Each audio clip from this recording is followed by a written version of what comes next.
It's going to be a short video on an issue. Well, I don't want to say short, but a short discussion video on an issue that I experienced with my 40C at the range this past Saturday.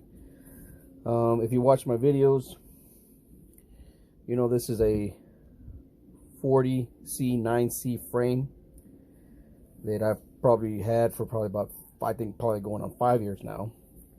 So I have had the the slide customized, and this barrel is a 9mm conversion barrel. This is a standard 9mm barrel on a 9mm 9C slide, and this is the most recent slide that I had customized, which also has a conversion barrel. So the problem that I had with this slide is that some of the handloads that I made basically did not fully seat in the chamber, therefore causing it to lock up and not cycle. There was a point where I actually had the round stuck in there. So the following footage is in regards to that. After you watch the footage, I'll discuss what the issue may have been.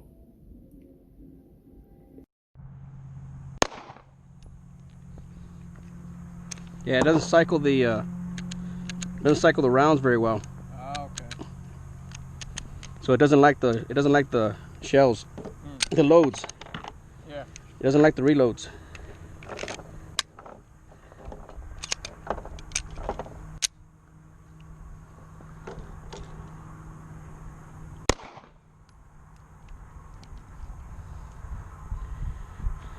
All right.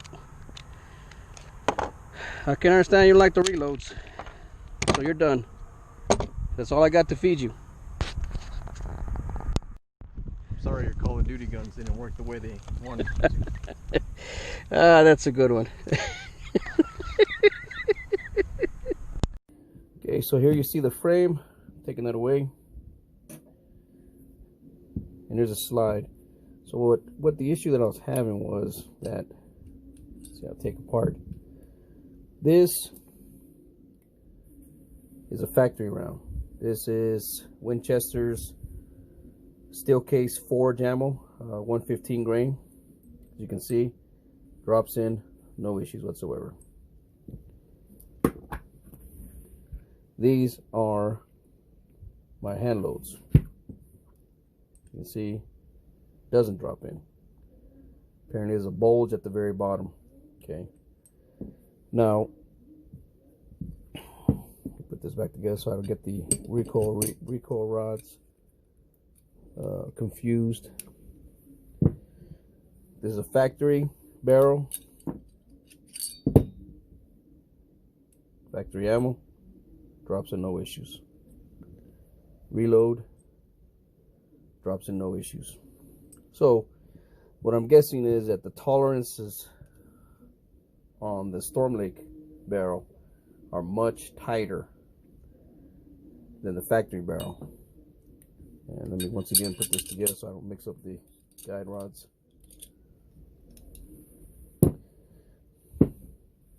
So this is also a Stormlake barrel.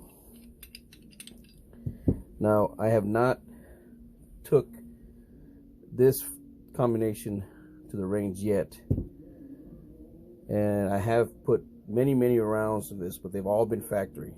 So there you go again, drops in just fine, and drops in somewhat, but still shows a little bit. Try another reload, and there you go. So the issue with the reloads, from what I understand, what I read, is that they have a tendency to, of course, if these were unsupported barrels and so forth, you get that bulge at the end of the barrel. Now I'm in the process of ordering a factory crimped die, which from what I understand will fix the issue. So we'll have to worry about that with the next 1,000 that I load. Good thing was that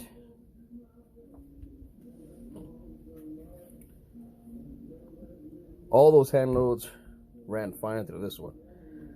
So I think between those hand loads that I have, you're roughly looking at, I don't know, maybe about 700 rounds more, 700 rounds left that I can run through this one. So that's going to work out fine. I may run the next batch of rounds, the next 1,000 rounds that I load up through the factory crimp, so I can make sure that they work on these two slides. But given that aspect, I might just take the 40C to the range with the 9C slide, and maybe see if those run through this one. Then I'll just shoot it with this one. But anyway, just I wanted to discuss. Like I said, this is something new to me. I've never experienced that before. Probably because I've been shooting Glocks all this time, and like I said before, up until recently, this one, and previously this barrel, I was shooting nothing but factory, mainly because the cost of 9mm was so low that I didn't have no reason to hand load, and never made time to hand load. But you know, now with the problems with getting ammo right now, it's very, very difficult. We went to a gun shop, and they were selling Wolf brand ammo, which I remember buying at Walmart for approximately $8 a box.